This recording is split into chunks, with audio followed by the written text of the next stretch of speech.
everybody, and welcome to Cozy Acres, and welcome to our garden. Wait a minute. This scene doesn't fit. This isn't our garden. This is the forest. Hold on a second. Let's get this right.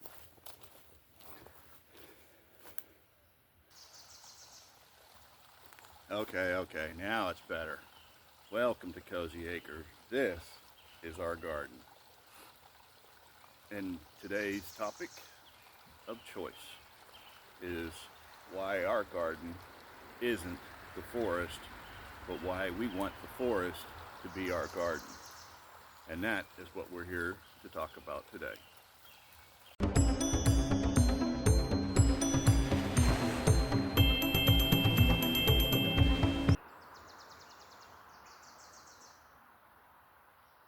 Well, welcome back, and welcome back to the forest part of our property. Why did I start off this way? Well, because you'll hear myself and others talk about how they want their garden or they're practicing permaculture. So what is it? Well, look it up on Wiki. I ain't got time for massive explanations, and I suck at it, to be honest with you. But anyways, what we're trying to do is emulate this right here. I don't ever water here. I don't prune. I don't do anything. This is nature doing what nature does: grow, survive. And that's what we want to emulate in our garden. Mother Nature doesn't water. Mother Nature doesn't prune. She does in her own way, whether it be the weather or natural age or whatever. But anyways, the whole object or the whole premise of a permaculture is to emulate certain aspects of the nature, as you would say, to our garden. So there are supposedly 7 layers. I'm going to try to do this as best I can. There are other people out there that are magnificent in describing this to a T and why it does what it does and the biology of it or whatever science. Although I do come from the side of science, when I come to garden, it's more instinctual and observation.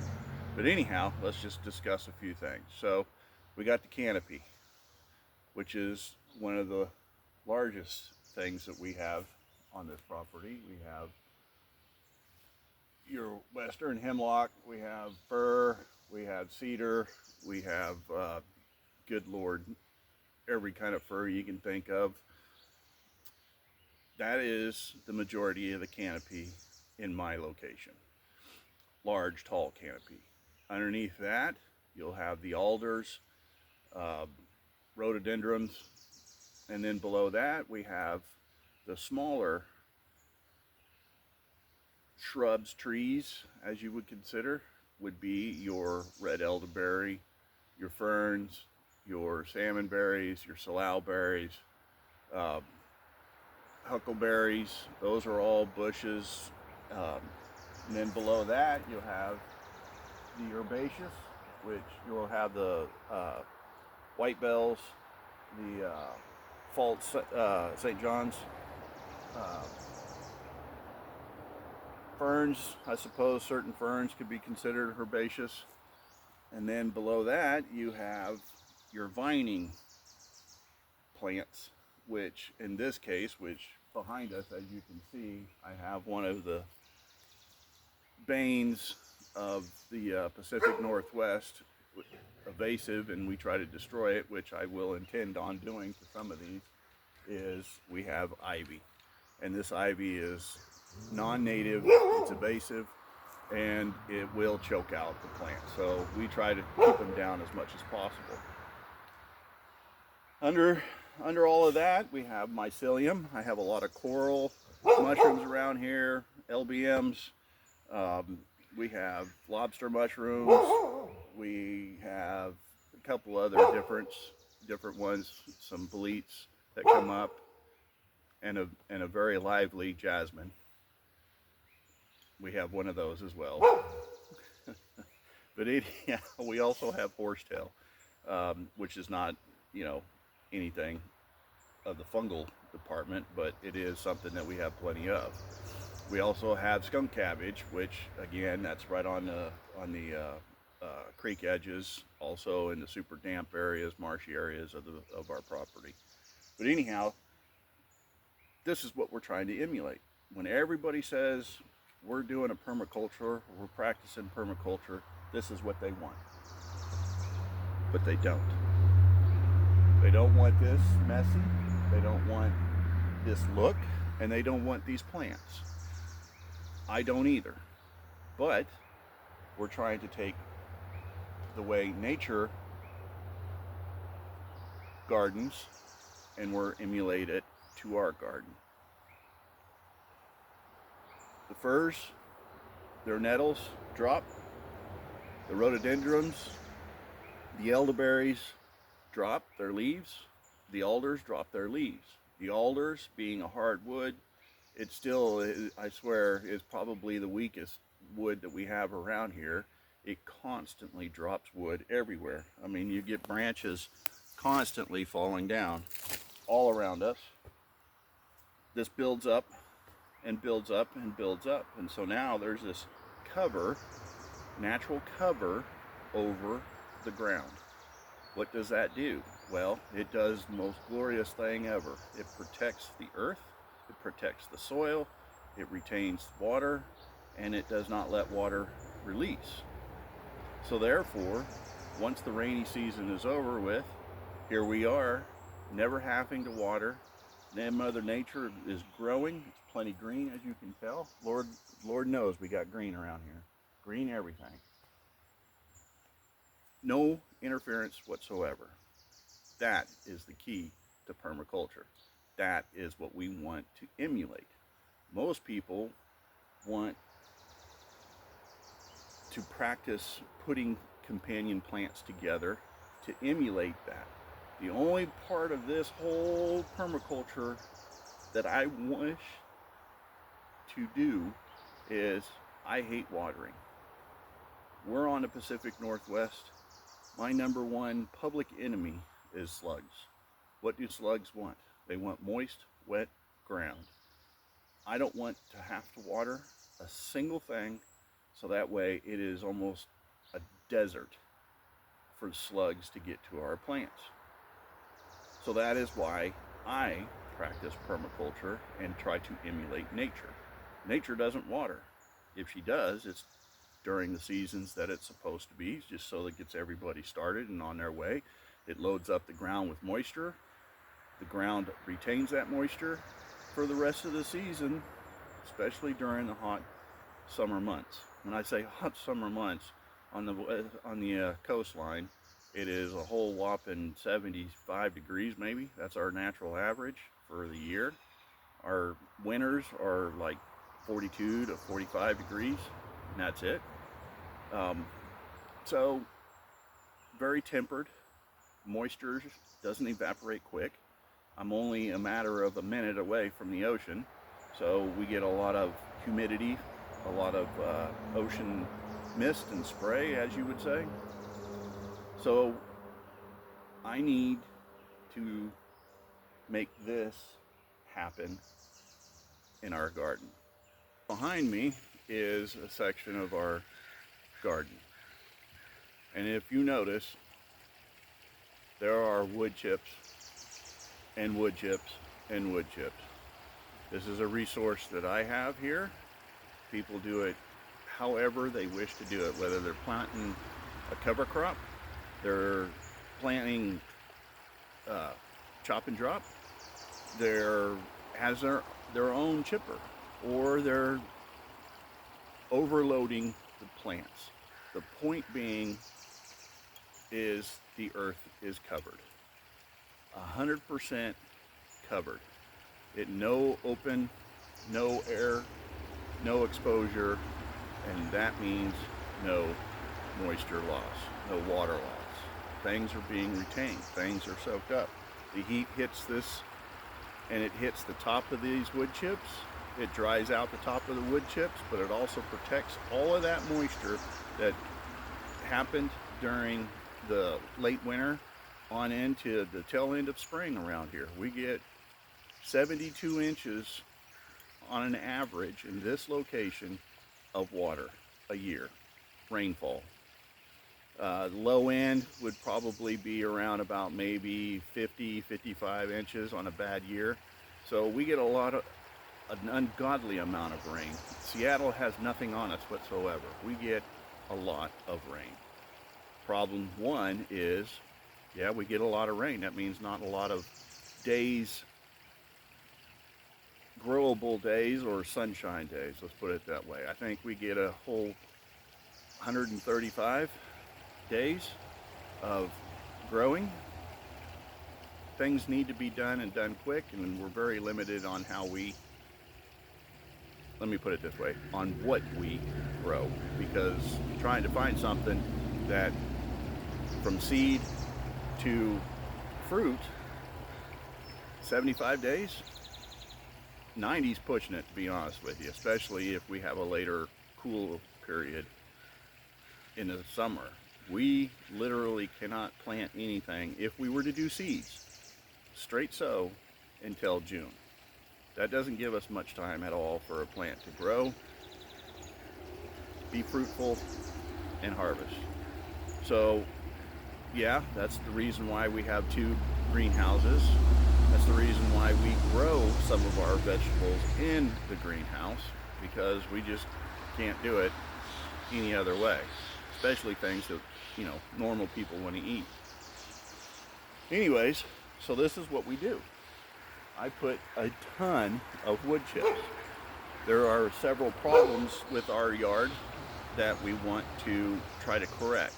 One is we have a standing water problem. We're in a hole. I've got pictures before this that I wanted to show everybody of how much of a hole we're in here, so things are going to challenge. Not only that, we're right next to the ocean, right next to the forest, as everybody can see behind me. It's just nothing but national forest. So permaculture aspects of this is, yeah, I grow a lot of stuff that I want to eat: berries, fruit, trees, vegetables, so on and so forth. But I don't want to have to water all of this mess. I want nature to do it for me. And one, it saves on my bill, and two, it's hands-free. I don't have to spend a lot of time trying to figure out when to water, how much to water. If I don't have to do it, it's already done. That is what everyone wants to emulate. Hands-free, simple, let nature do what nature does. Other people have their own ideas of how to do it. I'm not saying I'm right, wrong, or indifferent. I'm just trying to figure out what works right here in this location. That's why, another reason why a lot of my stuff or a lot of my explanations doesn't tell you what zone I'm in. It doesn't matter what zone you're in. It matters what you observe when you plant, what grows and what doesn't grow. The USDA's agricultural zoning is a guideline. It isn't a matter of a fact. We live in this particular spot in 8B. I have bought many plants, whether they're fruit trees, nut trees, plants, whatever.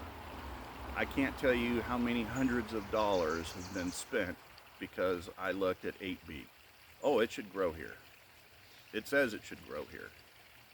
Yeah, we put it in the ground, and guess what? It don't grow here. We don't get enough light. We get too much rain. It's too wet. It's too cold. Too much ocean spray. Who knows what the reason is? But just because the zone says you can grow it doesn't mean that your particular yard or your particular area will allow it to grow. Plain and simple. Everybody is going to give their advice. Everybody's going to say this is how it should do it. This is what you should do or how you should do it. All I'm saying is go buy a plant, put it in the ground. If it survives, great. Then you know that plant will grow in your particular area. Is it spendy? Yeah, it sure is. Maybe get into one of those clubs where you can trade plants. But the best thing to do is buy from a local nursery. One that absolutely plants for the particular area you're in. Don't go to a big box. Don't go to, like for us. We don't go inland because, yeah, that's 8B also, but they get a lot more heat, a lot more sun, a lot less rain than we do. So if I buy a plant in a big box somewhere in the valley, bring it back over here to the coast and plant it, it might do well for a week or two or three, and then come to find out it just dies out, or it doesn't make it even go through winter or fall for that matter. So the best advice, everyone who is a gardener, everyone who has a channel, or everyone who has a how-to is observe, learn, and then go from there.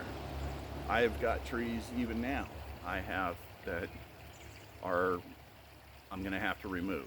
I got 2 olive trees that I was hoping, I did buy them at a local nursery. They should grow here, but they don't grow here in my yard very well, or they're just getting diseased and I don't know what's getting it. Could be any number of things, but this is what I wanted to just go over. We practice permaculture here. I do have plants for chop and drop. I do try to emulate nature. I'm maybe a little excessive when it comes to my wood chips, but our ground has a very high water table, and it's hard for us to plant in this ground. So I'm trying to build up. I'm trying to re-fertilize the ground. It's very clay in areas, which, the ocean is right there. I'm thankful. It's just not sand, or heavy loam such as the forest, which is, again, right behind us. So learn what works for you by planting, experimenting, and finding out what goes on. I have several different kinds of chop and drop that I use in my area. The one plant that most permaculturists or people who express their knowledge on what one should grow as a chop and drop is comfrey. Do I like comfrey? Yeah, I use it for way more things other than chop and drop. I try to use it as a deterrent for slugs. I try to use it to help feed my plants. Again, I'm trying to change the nutrition or nutrient value in our natural veggie garden, for the summer. But I also have other things in my area that I can use as chop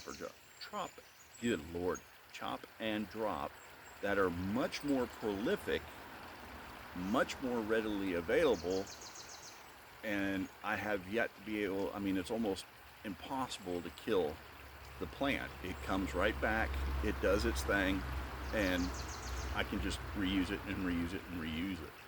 The amount of moisture, the amount of temperatures, I have to be very careful on it, because once I cut the plant and lay it down, that plant will actually survive after I cut it into little pieces, and that is the red elderberry. I could use that all day long as a chop and drop and help shadow and keep the weeds down and suppress the weeds and so on and so forth. I don't use it that often, but it is here. And I have used it, and I do use it, just not that often, just in certain areas that I use it for. Comfrey, I have it planted in my hugelkultur. I have it planted in certain strategic locations in the yard, just so I can use it for purposes of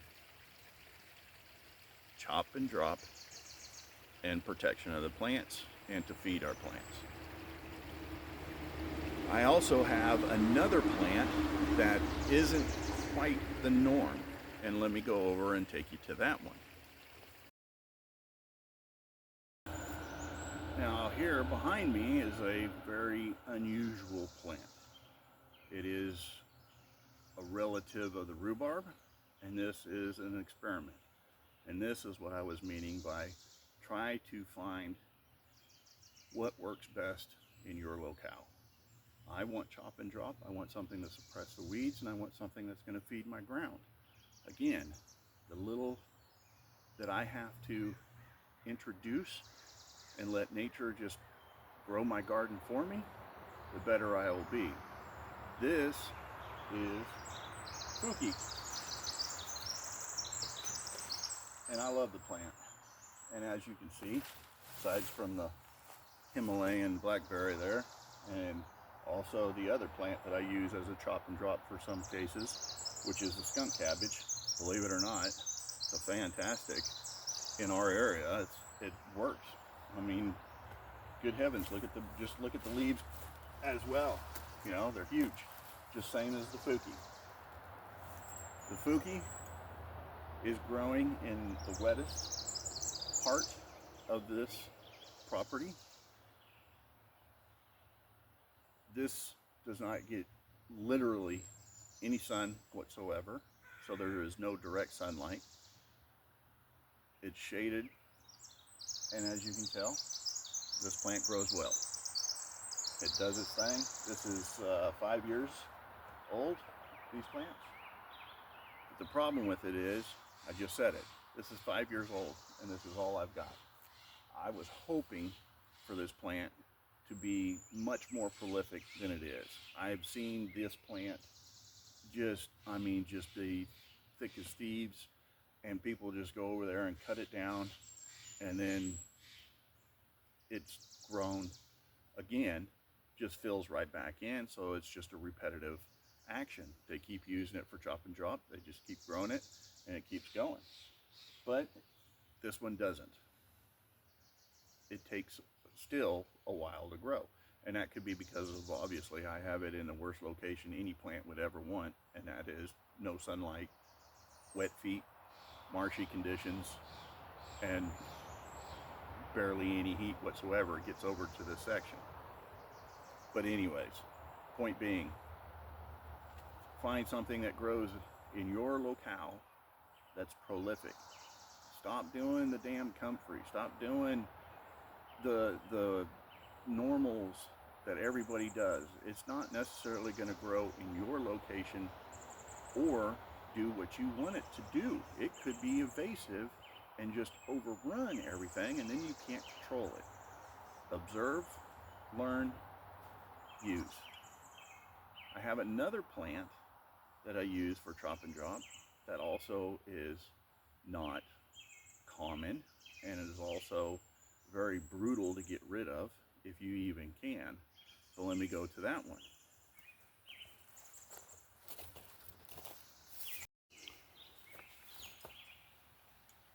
Okay, so here in my hugelkultur, here are two examples of a chop and drop.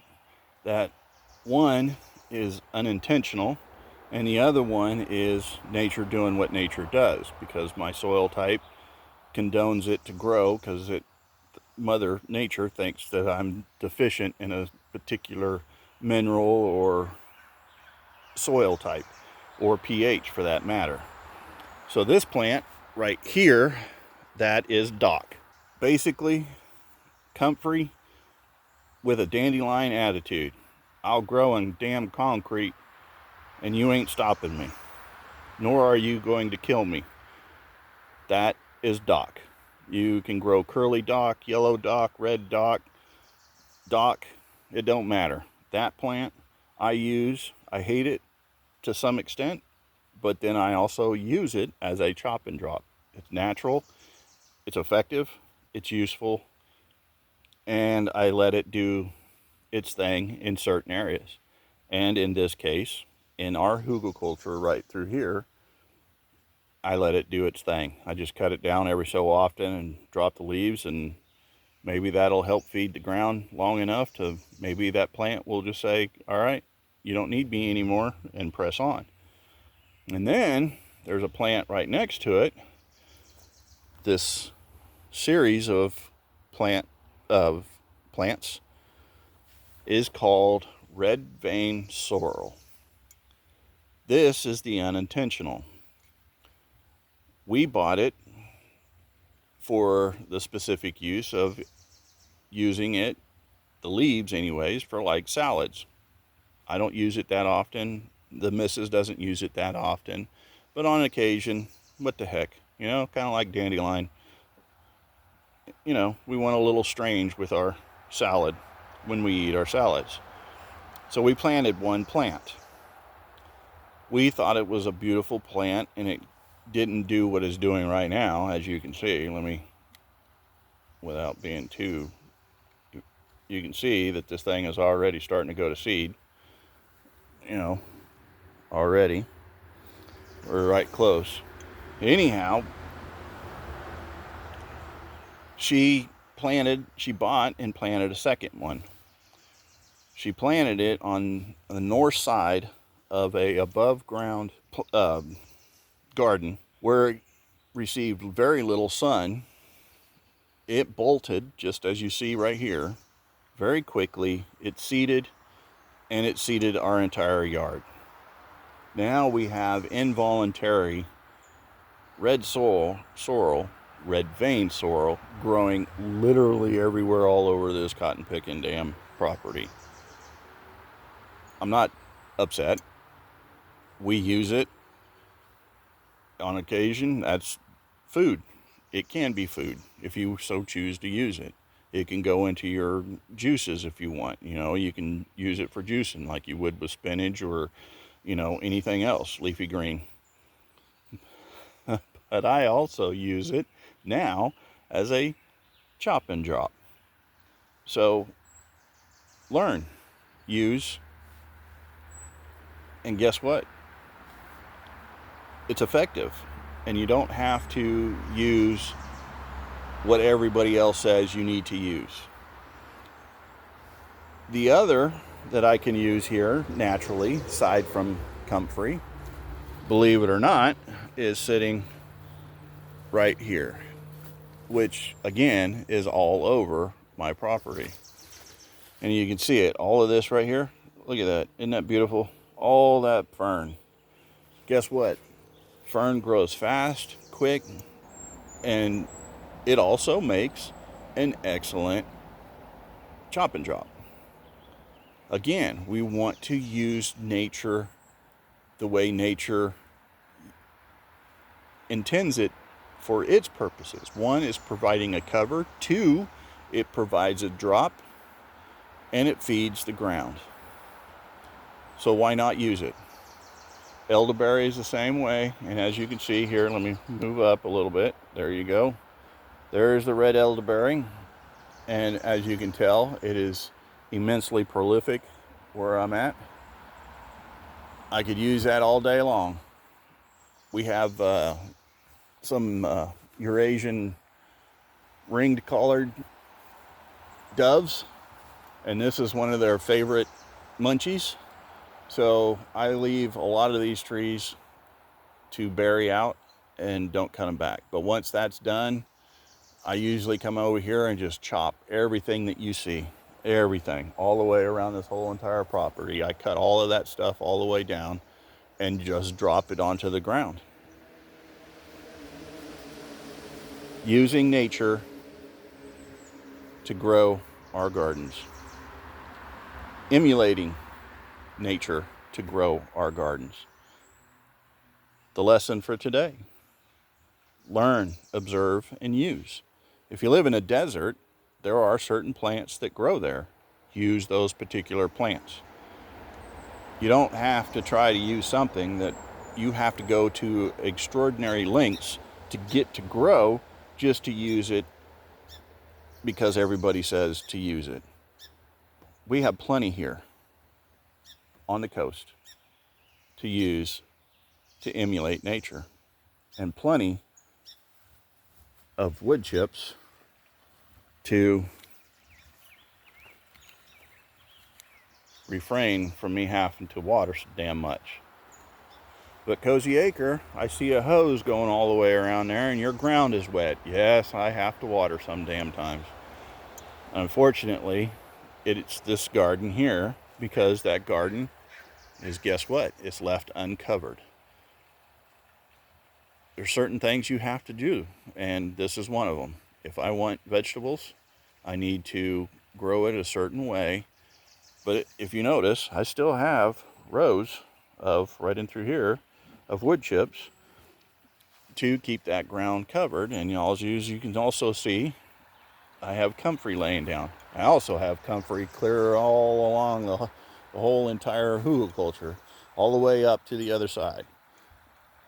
So yeah, I do use comfrey. I do use it, and I do cover the vegetable garden.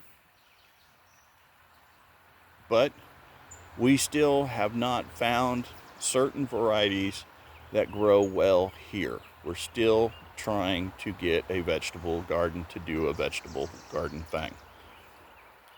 Peas, beans, potatoes, garlic. Lord knows we got garlic. Mrs. has planted this up over here. Oh my goodness sakes. And it's just going to town. There's our garlic field. I say field, but you know what I mean. Our garlic patch is just going absolutely nuts. And does well.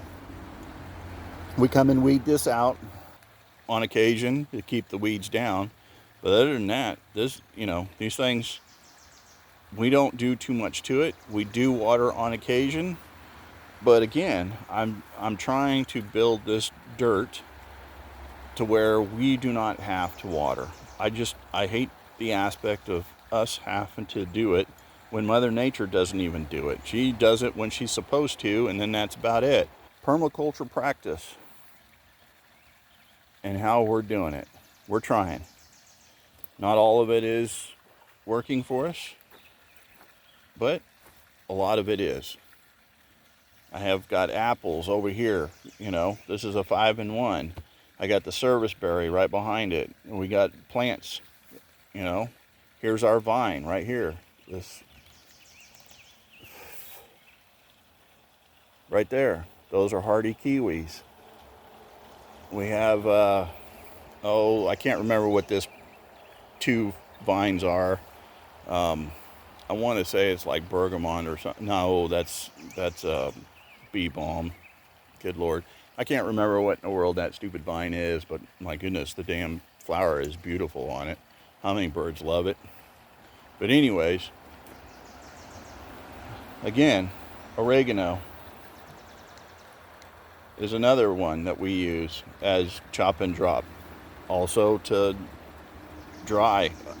It's an herb. It's herbaceous here, and it's and the wife just absolutely hates the stuff because it just grows so prolific around here. But again, you would think, oh, that's just an herb. You're growing that just for herbs. No, we're growing it for everything. 1, suppress weeds. 2, to chop and drop. 3, for our kitchen.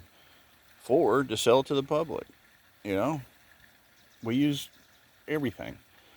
But again, as I started this whole thing, this whole series of information is observe your conditions, observe your plants, find what works best for you, then emulate nature as much as possible. Somebody's telling you this will grow here, or this will grow there, or you should be growing this, or you should plant this, or you should plant comfrey. I've showed you 3 other different chop and drops aside from comfrey. Some are even dinner table fodder, seasonings. Others are bushes. It doesn't matter. You need to watch your garden. Look at your area. What grows here is definitely not going to grow in an 8B zone in Georgia, or 8B zone in Central Oregon, or up in Seattle, or in the Puget Sound, or on the border of southern border down in Crescent City, or Medford. My point is every area, every location has its own permaculture, its own natural setting. When one says emulate, do that. Do it to the best of your ability and try to make it as easy as possible. Ruth Stout was just a lazy gardener, but guess what? Everybody loves her aspect. There's Paul up in the Olympic Peninsula. He did the same thing. He went out and looked in the forest and said, nature doesn't do this, so why should I? So that's how he ended up getting the Garden of Eden concept, which, it's nothing new. It's been around for centuries. Everybody is just trying to emulate what already is there. But yet, we want the production to survive. Our goal here will never be reached. I would love nothing better than to not have to go to the grocery store. It isn't going to happen. There are a lot of annuals that will not grow in the conditions that we have here on the Pacific Northwest. That being said, that was a generalization. In my coastal town that I live in, proximity to the coast, proximity to the forest, in a hole with very little sunlight, I have issues. A lot of issues. And they're not all just personal. But things just have a tendency to not like growing here. And if they do, they catch the sun. They do like that big old cotton picking shard that you see back there right here. It bolts like crazy. As soon as it sees the sun, oh yeah, it's time to seed. It bolts and goes. And therefore I don't get a whole lot of leaf material for whatever, But then again, you come over here, you look at potatoes, and the potatoes don't care. Most every one of those potatoes in there are voluntary from last year that I didn't even do anything with. Potatoes grow in places around here that stupid little baby potato had fell down, and I dug it to throw wood chips over in a certain particular area, and the next thing you know, I've got potatoes growing. I got examples of that. Well, here's a potato right there. Oops, sorry. It's just growing out in the middle of the ground. Another potato. Here's another one right there, right at the end of my cup. And then if you come back down this way, right in the middle of the walkway, a potato. But this is what I want. I want to be able to grow no matter where I'm at or what it is, involuntary or voluntary. I want the stuff to grow. I couldn't do this before. In fact, it took me the longest time in order to garner a resource for these wood chips. Thank God I have. And I use it. Gosh, I use it so much. But that's also what's given us that nice, rich, dark soil that you see in our vegetable garden.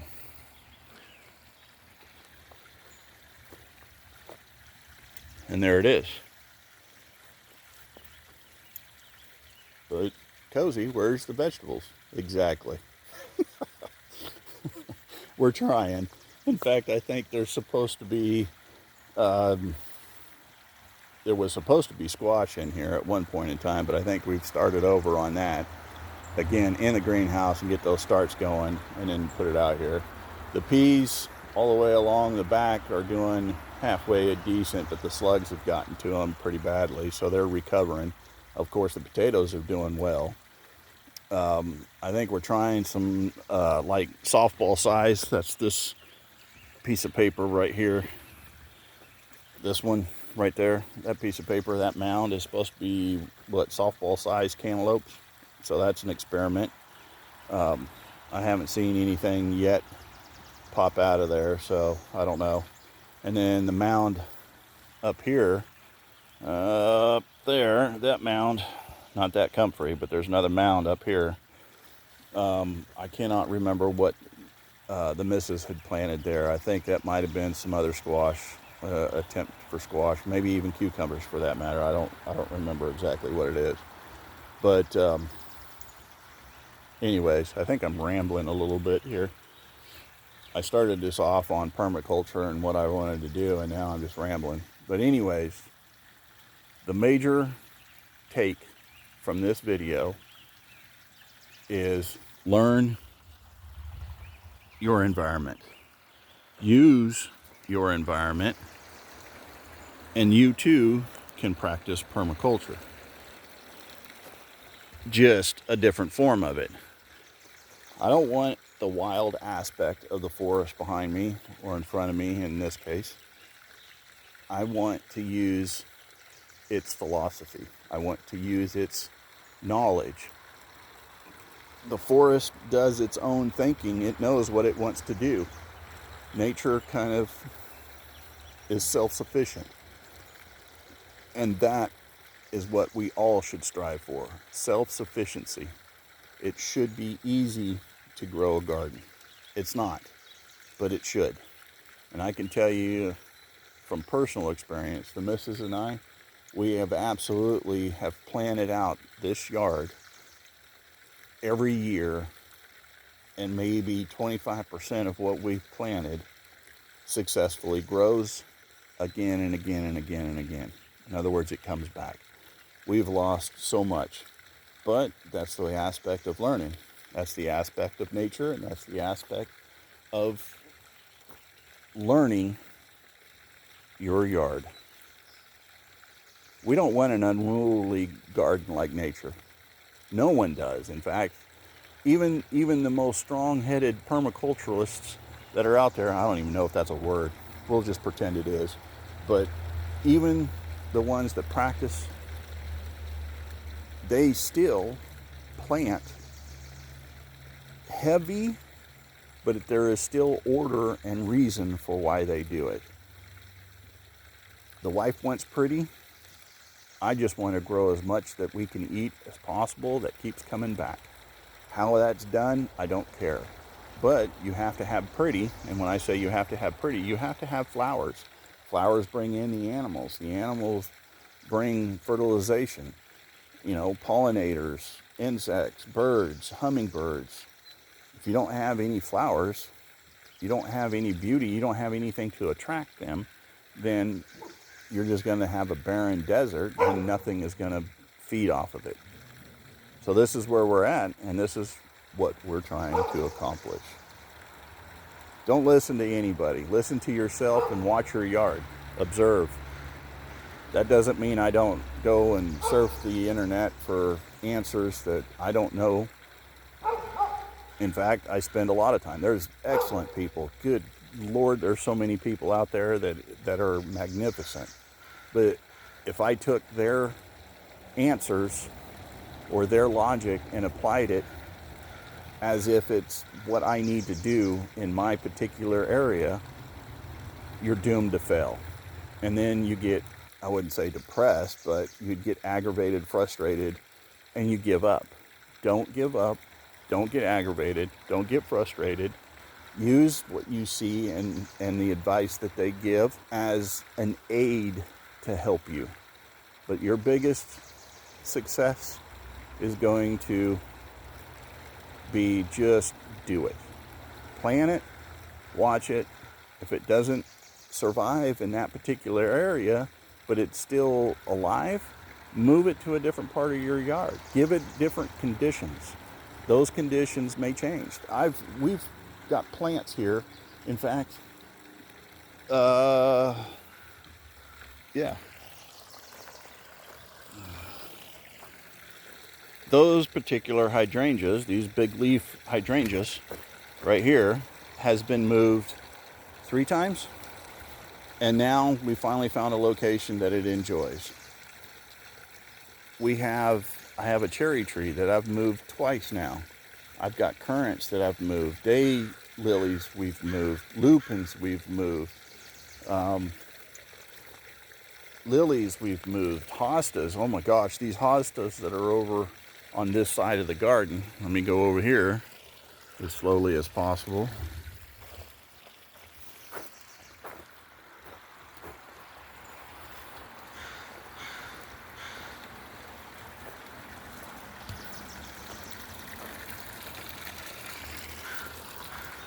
In fact, everything that you see right here in this screenshot, every one of these hostas were in a different location, and we moved them 3 times. Same with the bleeding hearts, same with the estables. Every one of these plants, oh, and the hellebores, and that one heuchera. In fact, you guys watched me here just earlier last week, I think it was, and I moved that heuchera from its location. So literally everything in this particular area, the pig squeaks, had been moved at least, at a minimum, twice. Now we found a place for them, and now they thrive. With me watering as little as possible. That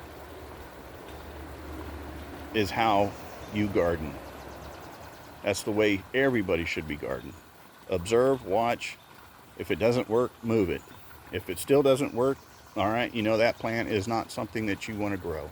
Or you can't. Find a variety that can. Anyhow, as I was saying, you'll hear me say permaculture, we practice permaculture, but yet we're still gardeners. We still love our beauty. We still strive for one thing. Don't let people put you in a spot of constantly doing everyone else's advice. My advice to everybody specifically is for this particular location. I will never say this is going to be something that you grow in every garden and should be able to grow in every garden. It's impossible. I'm living in a temperate rainforest as well as yards away from the Pacific Ocean. What grows here and grows well, I guarantee it. In fact, we have done this. I've taken a variegated silver bush and taken it to my parents' place in Central Oregon, and the thing just absolutely, no, we're not growing. It would burn up, and it almost died. We dug it back up and brought it back over here, and now it's thriving. Point being, learn your particular area. It's going to be somewhat frustrating. You're going to go through trials and errors. You're going to go through many plants. But ultimately, you start to have a prolific, less maintenance yard and garden, and things will work for you. Things will grow. This is the first time in 7 years, 7 years, that I have had fruit on our fruit trees. The blueberries, the honeyberries, the currants, those I think now are probably, some of our plants are probably 8 years old. Yeah, I'd say about 8 years old for our oldest plants. And they have given us fruit right off the bat. I bought all of our trees as bare root. So, if you have time, I suggest to go that route. That you can manage the trees a lot easier. You can form them a lot easier. I also keep our canopy down, so I do a lot of pruning and shaping. So I'll make a video on that probably in the future. All I'm saying is we emulate nature. We are attempting to emulate certain aspects of nature. I don't want the forest in my yard. When I grow a food forest, it's because I am planting an abundance of plants that will provide us as a family. But we are planting them as if the forest or as if nature had done it by itself. So there's intervention. We don't want unruly. We want it to be aesthetic, I guess you could say, functional. So that is our practice. I don't want to water. No one should have to water. Plants should just grow in your condition under any circumstances. It does it for nature. Nature will water when she wants to be watered. And that is the subject of today. And that is how I'm going to end this. You grow what you want. I grow what I want. I plant what I think is going to work. You plant what you think is going to work. Form it however you want. If you want just beauty, then do beauty. If you want to have sustainability, then plant the things that you feel it's going to be sustainable. The thing of it is to emulate nature as close as possible without being able to, without having to say, yeah, I grow a forest. Nature does that on its own. Don't do anything then. But if you want your plants to grow for your family, for your health, then emulate it in a controlled atmosphere and find what works. Don't listen to everybody. Listen to your yard, watch your yard, and grow for your yard. And to that, have a beautiful, beautiful day.